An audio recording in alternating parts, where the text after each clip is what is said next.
that you do know somebody. So statistically, 1 in 2 Canadian women will experience violence or abuse in the course of her life. And at the beginning of the pandemic, Stats Canada did a one-off survey that showed that 1 in 10 women at that moment in time across Canada were afraid in their own homes right now because of violence. And so you do know somebody. It just might not look like what the stereotypes are. So it is quite rare that it is physical necessarily. And I think with the sort of social distancing and social isolation out of that, some of the cues that we would have looked for beforehand. So somebody really kind of pulling back socially, you hearing from her less, you may be noticing a dynamic between her and her partner while you're socializing together. You might not have those opportunities to see some of those sort of flags and those cues. So one of the things I would recommend is just sort of have a community of care. Reach out to folks, check in how they're doing. How's your home life? How is your partner taking the recommendations right now? How are you and your kiddos doing?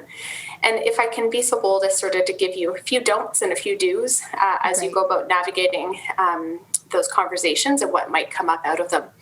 So really it's important, whatever they do say to you, to not demonize the partner.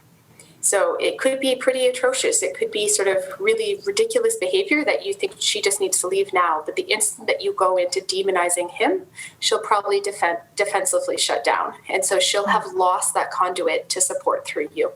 So hold that part in, don't demonize, and don't encourage them to leave. Leaving is one of the sort of riskiest moments in a relationship.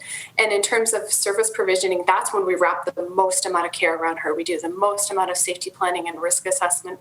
And so if you think she might be ready for that, please refer her over to our crisis and support line. It's 24/7. The number is 519-642-3000. And we'll go through a really intensive planning process. But don't push that option on her because that is a really risky moment in time. So some do's, reach out often, be that community of care around the folks that you know.